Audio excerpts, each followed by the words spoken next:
할렐루야.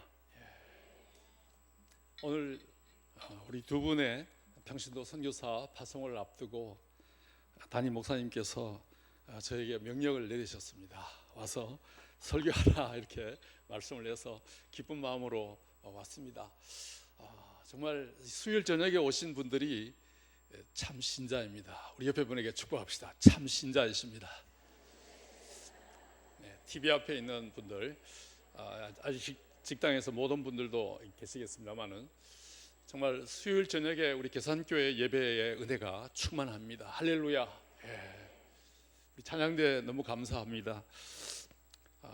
사실 목사님께서 저에게 이 명령을 주신 것은 제 박사 논문이 평신도 선교학, 평신도 선교 신학이기 때문에 특별히 말씀을 전하라 이렇게 주신 줄로 알고 있습니다. 지난 20년 동안에 총신대학교 선교대학원에서 평신도 전문인 선교 신학을 강의를 하면서 또 총회 GMS의 평신도 선교사들 파송 예배에 가서 축사도 하고 격려사도 하고 하면서 사역을 해왔습니다. 오늘도 이렇게 귀한 우리 장현우 그리고 우리 강경은 우리 두 부부가 이제 필리핀 사역을 앞두고 있습니다. 사실 제가 GMS 선교사로 파송받았을 때가 필리핀 다바오, 그 민다나오 섬의 다바오였습니다. 다바오에 들어가서 제가 2년 동안 이제 교수 선교사로 방학 동안에 나가서 필리핀 신학교 학생들을 가르치고 그랬었습니다만은 3월부터 6월 달까지가 얼마나 더운지, 저는 더위를 못 이기는 그런 체질인데 40도에서 42도 이렇게 돼서 정말 저는 항상 선풍기 있는 곳이 저의 자리였습니다. 선풍기가 있는 곳을 찾아 어디든지 들어가면 선풍기 어디에 있는가부터 시작해서 찾고, 또 이제 에어컨이 이제 요즘에 많이 나와 있습니다만 에어컨이 있는 곳에 들어가기를 원하고 하면서 그 사역을 했던 기억도 나곤 합니다. 휘튼 대학의 선교학 교수였던 스콧 모로우라고 하는 교수님이 21세기 현대 선교학 총론이라는 책을 제가 이제 번역해서 한국에 소개를 했습니다만, 그 책에 보면 우리 모든 성도들은 하나님의 복음 전하는 일을 구경만 해서는 안 된다. 즉 선교는 선교사의 일이 아니라 모든 성도의 일이다. 할렐루야. 내 인생에 7, 80을 산다면 7, 8년 정도는 선교지에 가서 2년씩 이렇게 휴직을 해서라도 끊어서 2년씩 선교지에 가서 봉사할 수 있었으면 좋겠다. 할렐루야. 그래서 내가 80을 살다 할 때 8년 정도는 2년씩 끊어서 이렇게 단기로 가서 봉사할 수 있도록 해야 한다는 것입니다. 사실 저도 제자들이 선교사로 가고 순종해서 가고 하는 것을 보면 마음이 참 무겁습니다.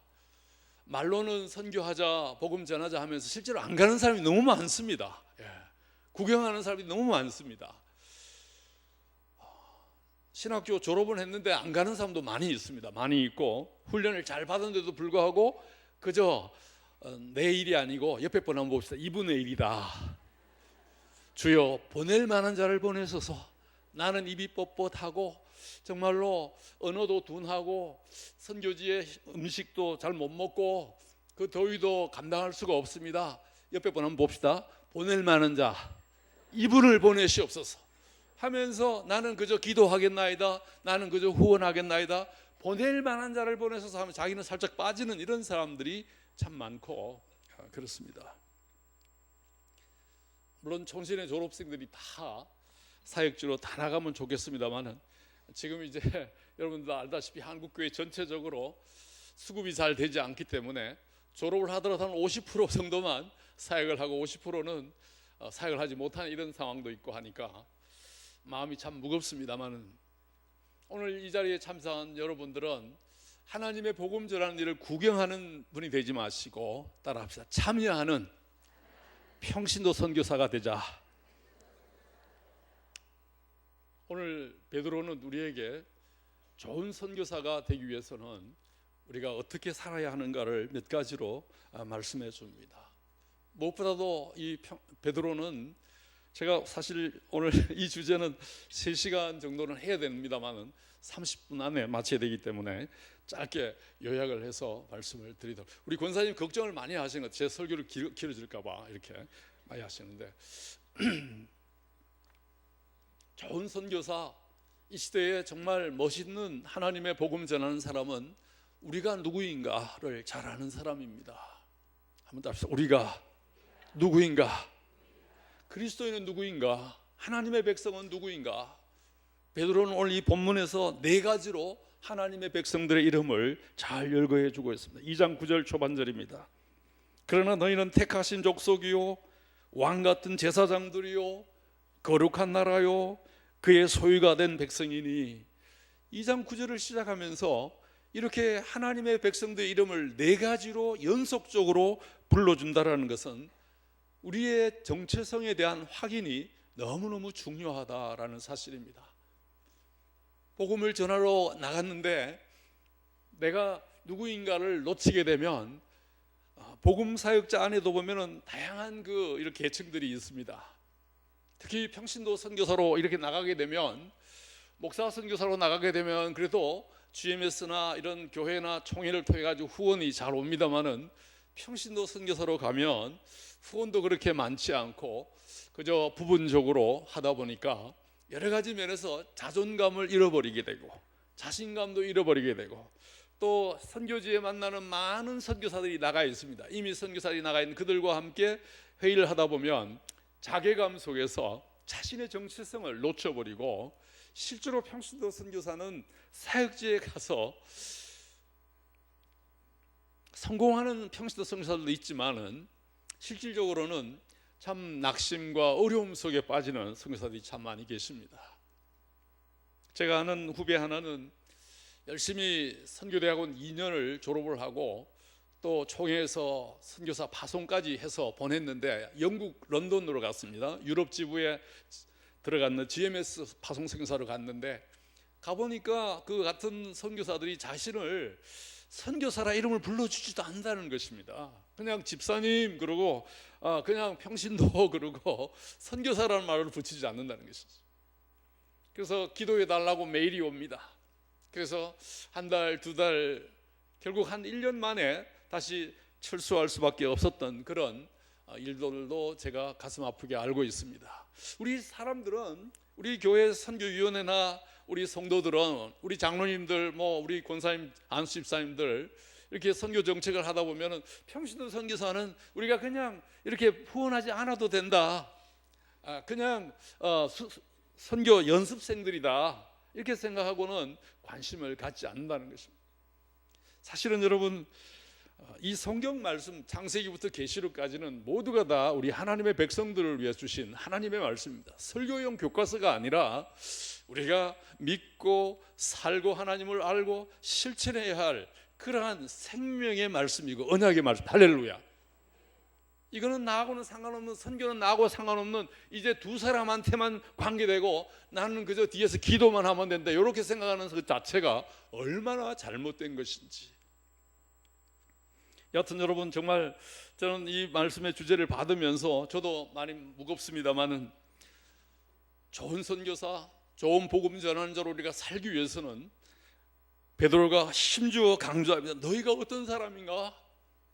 그러나 너희는 택하신 족속이요 왕같은 제사장들이요 거룩한 나라요 그의 소유가 된 백성이라고 하는 이 네 가지 이름을 분명하게 언급하면서 그 후반절에 보니까 이는 주님의 그 아름다운 덕, 즉 복음을 선포, 선교, 더 널리 선교하기 위해서 우리가 우리 자신의 그 정체성을 아는 것이 너무너무 중요하다라는 것입니다. 우리 옆에 분에게 한번 축복합시다. 당신은 하나님의 택하신 족속입니다. 이 택하신 족속이라는 말은 너무너무 감격의 말씀입니다. 과거에 우리 장로님들 대표 기도하실 때 보면은 20년 전, 30년 전에 이런 기도를 했습니다. 하나님, 천에 하나 만에 하나 택하여 주심을 감사합니다. 한번 따라합시다. 천에 하나 만에 하나 택하여 주심을 감사합니다. 그때는 예수 믿는 사람이 많지 않았습니다. 예수 믿는다면 다 예수쟁이라고 그러고 막 미워하고 핍박하고 하는 그런 때였습니다. 그래서 그 1000명 가운데 1명, 10,000명 가운데 1명, 하나님의 택한 백성으로 택함 받았던 사실이 너무너무 감사합니다. 이런 감격에 차서 매를 맞더라도 핍박을 받더라도 너무 기뻐했고, 그러면서 이 계산교회를 세웠습니다. 할렐루야. 택하신 족속이라고 하는 이런 택함 받은 감격을 가진 선교사, 하나님께서 얼마나 나를 사랑해 주셨는가. 저도 이제 50대 후반을 지내고 있습니다. 학생들이 자꾸 40대 후반이라 그러는데 50대 후반입니다. 분명한 사실입니다. 그래서 이제 동안이라고 이렇게 말씀을 해주시더라고요. 이제는 총신의 최강 동안이다 뭐 이렇게 얘기를 해주셔서 참 감사하고, 얼굴이 뽀얗다고 막 그러시더라고요. 저도 여튼 여러분, 택함 받음에 대한 이런 감격이, 저는 이제 믿지 않는 가정에서 예수를 믿고 세례 받고 은혜 받아서 총신 대학을 나오고 신대원을 나오고 또 교수로 또 섬기라 하시고 이렇게 해서 참 택함 받음에 대한 그런 감격이 큽니다. 택하신 족속이다. 그런데 또 한 가지가 더 있습니다. 따라합시다. 선교를 위해서 택하신 족속이다. 우리는 그저 우리의 특권만으로 살아가는 존재가 아니라, 정말 하나님께서 아브라함을 너는 내 것이다, 내 백성이다 이렇게 삼으시고는 땅의 모든 족속이 너로 말미암아 복을 얻으리라 하는 이 말씀 속에서 그냥 택하신 것이 아니었고, 땅의 모든 족속에게 복을 전하는 복의 통로로서 우리들을 불러주셨습니다. 그래서 우리 예수 믿는 사람들은 택함 받은 백성으로서의 이런 감격과, 특히 수요일 저녁에 오신 분들이 아마 더욱더 이 감격에 서 있는 분들이라 저는 그래 믿습니다. 할렐루야. 택함 받음의 그 감격을 가지고 살아가는 선교사, 택하신 백성으로서의 이런 감격이 있는 우리 성도들의 모습이 이 시대의 진정한 선교사의 삶을 사는 사람이라 이렇게 베드로가 증거하고 있습니다. 두 번째 이름이 왕 같은 제사장들은 제가 늘 강의할 때마다 설교할 때마다 내놓는 저의 주제이기도 합니다. 여기에 왕 같다라는 말이 너무 귀합니다. 이 왕 같다라는 말은 아주 권세가 있다, 능력이 있다 이런 뜻도 있지만은 고상하고 수준이 높다라는 이런 뜻도 있습니다. 로열 프리스트훗이라 이렇게 번역이 되어 있습니다만은, 정말 하나님의 복음 전하는 일은, 선교하는 일은 고상하고 복된 일이고 수준이 높다라는 뜻입니다. 왕족이 하는 일, 왕들이 하는 일, 이런 정도의 그런 의미입니다.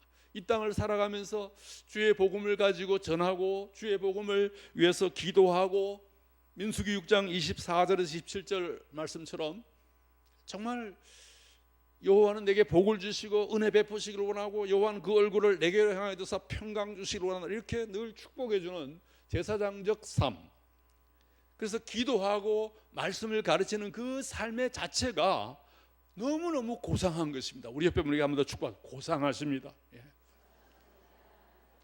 우리가 회복해야 할 모습입니다.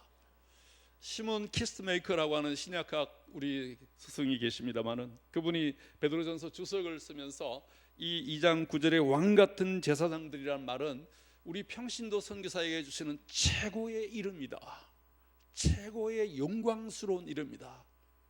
우리 옆에 분에게 한 번 더 축복합시다. 왕 같습니다. 우리 어릴 때 주일학교 때 불렀던 그 찬송이 있잖아요. 예수 믿고 왕자 됐네, 왕자 됐네. 예수 믿고 공주 됐네, 공주. 우리 권사님들 다 부르셨지 않습니까? 아주 단순한 그런 가스펠성이지만 예수 믿고 왕자 됐습니다, 예수 믿고 공주 됐습니다, 나는 하나님 나라의 왕자다, 하나님 나라의 공주다 하면서 주일학교 때 얼마나 불렀습니까? 안 그렇습니까? 우리 예수도 성가대, 그렇죠? 기억나십니까? 요즘에 믿은 분들은 잘 모르실 겁니다. 왕 같은 제사장으로서의 이런 존재 자체가 이 나라를 밝히는 것입니다. 할렐루야. 수요일 저녁에 나와서 나라와 민족을 위해서 기도하고 세계 선교를 위해서 헌신하고 기도하고 후원하는 이 모임이 얼마나 고상하고 아름다운 모임인가. 그래서 정말 베드로는 왕 같은 제사장들이요 라고 이렇게 예수 믿는 우리 성도들 향하여서 이렇게 불러주고 있습니다. 출애굽기 19장 6절에서도 이스라엘을 향하여서 하나님께서 모세를 통해서 너희는 제사장 나라다 이런 말로 쓰고 있습니다. 그러나 여기 베드로는 우리 성도 한 사람 한 사람, 신약의 성도 한 사람 한 사람을 향하여서 왕 같은 제사장들이라 그랬습니다. 이게 제사장이란 그러고 제사장들이라는 말은 모두가 다, 예수 믿는 사람 모두가 다 제사장들. 할렐루야. 어느 한 특정한 사람이 아니라, 어느 한 특정한 직분이 아니라 예수 믿는 모든 성도들을 제사장을, 왕 같은 제사장이라 이렇게 부르면서 복음 전하는 자로 하나님 내 인생의 7년 8년을 선교지에서 때가 되면은 한번 섬기게 하시옵소서. 할렐루야. 이렇게 섬기게 하시는 주의 말씀입니다. 세 번째 이름이 거룩한 나라로 나와 있습니다. 이 거룩한 나라라는 말은 하나님 나라의 이름으로서 출애굽기 19장 6절에는 거룩한 백성이라는 말로 표현이 되어 있고, 주님의 통치함이 있고, 주님이 정말 이 거룩이란 말은 그냥 구경하는 사람이 아니라 하나님께서 반드시 쓰시는 이런 뜻이 있습니다. 그렇죠? 우리 옆에 분에게 한번 하나님께서 반드시 크게 쓰십니다. 거룩이란 말의 의미가 구별됐다는 게 아니라 구별되어 크게 쓰신다. 할렐루야. 그래서 이번 봄에도 여러분 우리가 교회적으로나 우리 가정적으로나 비즈니스적으로나 이 사회 속에서 크게 쓰임 받는 은혜가 넘치기를 바랍니다. 여기에 거룩이라는 말은 하나님이 반드시 내가 너를 나의 도구로 쓰겠다, 하나님께서 크게 쓰시겠다라고 하는 이런 우리의 소명의 말씀이기도 합니다. 그리고 네 번째 나오는 그의 소유가 된 이 백성이라는 말은, 소유라는 말은 원래 이 출애굽기 19장 5절 말씀에 나오는 세귤라라고 하는 그 히브리어의 그것을 이쪽으로 번역을 해서 그대로 쓰고 있습니다. 여기 소유라는 말은 보배라는 말로 번역이 되는 말씀입니다. 보배. 우리 옆에 분에게 한번 추가, 당신은 하나님의 보배입니다. 그래서 이 소유라는 말이, 이 세귤라라는 말이 출애굽기 19장 5절에 쓰였는데 얼마만큼의 보배로운 가치가 있냐 하니까 정말 금은 보화를 다 담은 그런 큰 아주 금은 상자를 세귤라로 이렇게 부를 정도로 아주 값진 존재로 쓰신다는 것입니다. 우리 오늘 파송받는 우리 두 분뿐만 아니라 우리 온 성도들이 하나님이 쓰시기에 전 세계 열방을 복음하는데 아주 금쪽 같은 하나님의 보배들입니다. 할렐루야. 하나님께서는 하나님의 사람을 통해서 주의 복음을 전하시기를 원하시는 것입니다. 저는 저희 김태일 목사님은 아버님이 장로님이셨고 교장 선생님이셨고 아주 믿음의 가정에서 성장해, 저는 안 믿는 가정에서 자라가지고 늘 예수 믿는다고 매맞고 쫓겨나고 예수쟁이 때문에 사업이 안 된다 그러고 그렇게 혼나면서 매맞으면서 예수를 믿었습니다. 예수를 믿었는데, 그런데도 불구하고 이렇게 신앙을 유지할 수 있었던 것은 바로 하나님의 사람들, 주일학교 선생님부터 시작해서 전도사님들, 목사님들, 권사님, 시사님들이 친아들같이 품어주시면서 늘 격려를 해주셨습니다.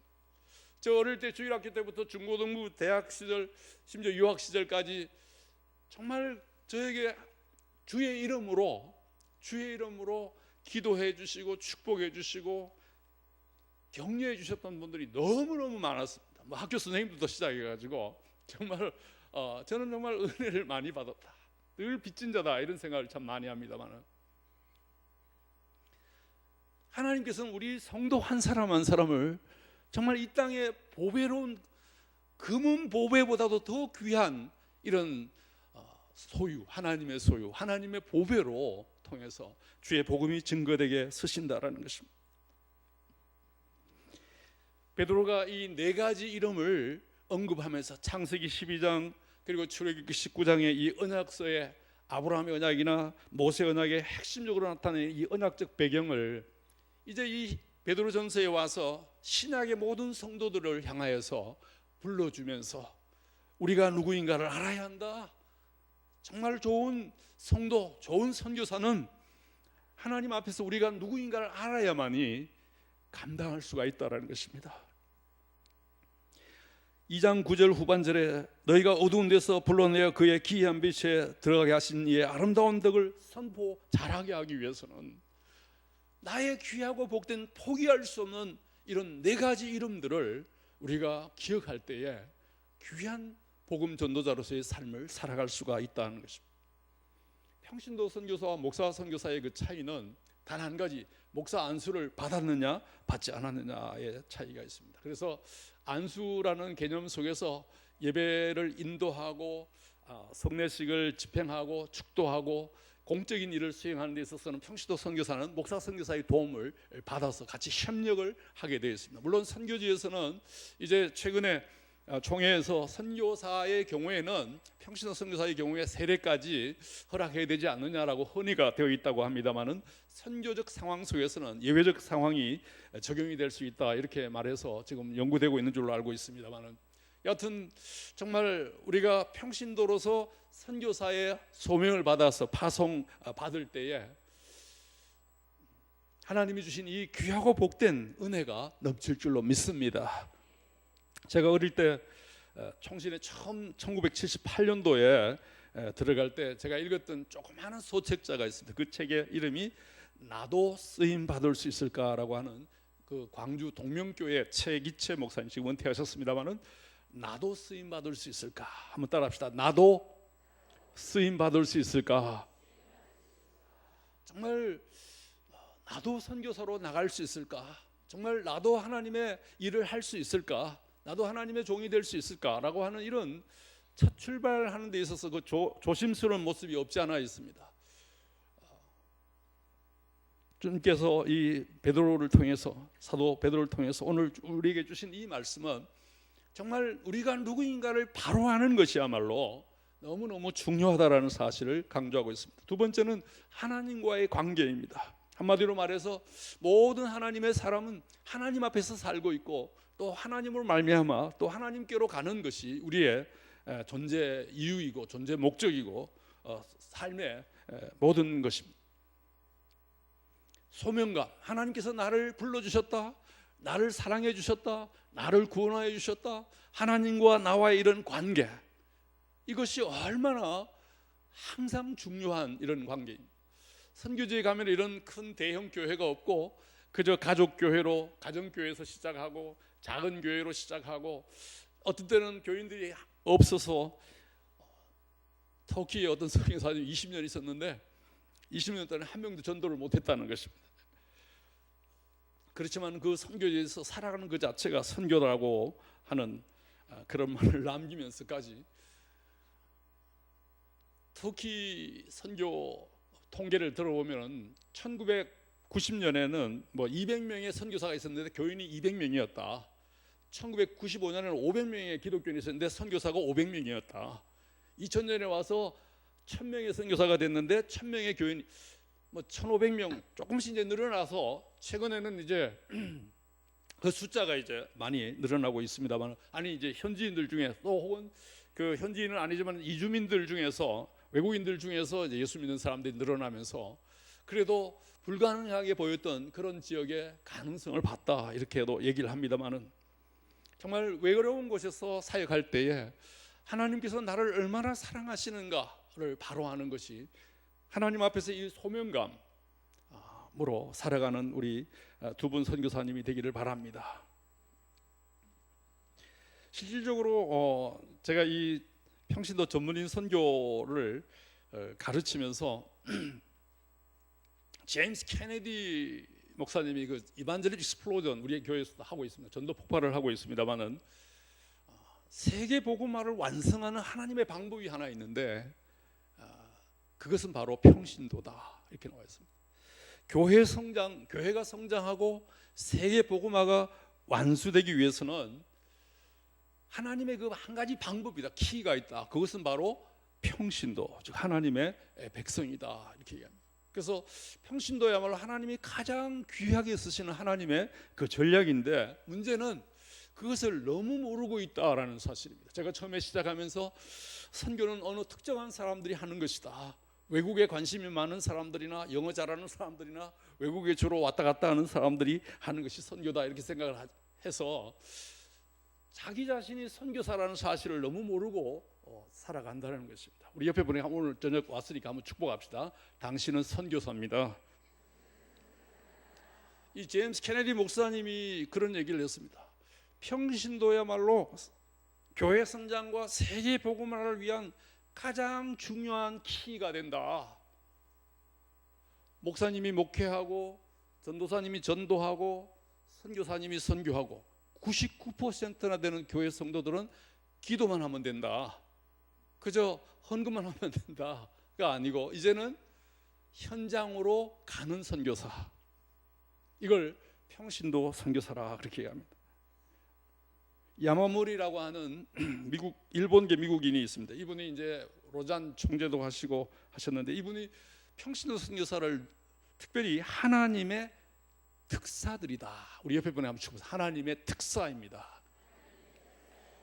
예, 우리를 이제 보통 선교사를 대사라 이렇게 얘기하지만, 특사는 특정한 목적을 가지고 특정한 짧은 기간 안에 특별한 목적을 가지고 가는 사람입니다. 그래서 우리가 단기 선교사 혹은 평신도 선교사라 했을 때 이 야마모리 박사를 God's Special Envoy라고 이렇게 표현하기도 했습니다. 여기 인천공항이 가까이에 있습니다. 한 1년에 인천공항을 통해 출입국자 수가 4,500만 명, 1년에 우리 한국인 숫자가 5천만인데 4,500만 명이 전 세계를 지금 다니고 있습니다. 1년에. 여러분 가운데도 많이들 왔다 갔다 하는 분들이 많이 있으리라 봅니다. 지난번에 이 4,500만 가운데 단기 선교사들이 몇 명이 가느냐 하니까 지난 박사 논문에 보니까 20만 명에서 30만 명, 1월 달부터 12월 달까지 한 해 동안 나가는 단기 선교 숫자가 20만 명에서 30만 명. 미국의 교회의 단기 선교사 수는 200만에서 300만 1년에. 그게 이제 좀 비교해서 나온 논문이었습니다만은, 하여튼 여러분 지금은 좋은 선교사가 되기 위해서 이제는 구경하는 선교가 아니라 참여하고 실제적으로 가는 선교사가 되시기를 바랍니다. 정말 하나님께서 때가 되면 이제 나를 어느 선교지로 보낼 것인가. 그래서 우리가 그 선교지를 정할 때도 보면 일주일씩 이렇게 여러 지역을 놓고 여름에 우리가 몇 개 팀으로 다녀옵니다. 그래서 그 지역에서 나의 적성에 맞고 나의 탤런트에 맞는 또 그런 곳을 정해가지고 이제 선교지를 놓고 기도하고 있습니다. 정말 오늘 이 두 분의 선교사님, 우리 장현우, 강경은 우리 두 선교사님은 우리 계산교회의 선교사가 된 것을 축하를 드리고 축복을 드리겠습니다.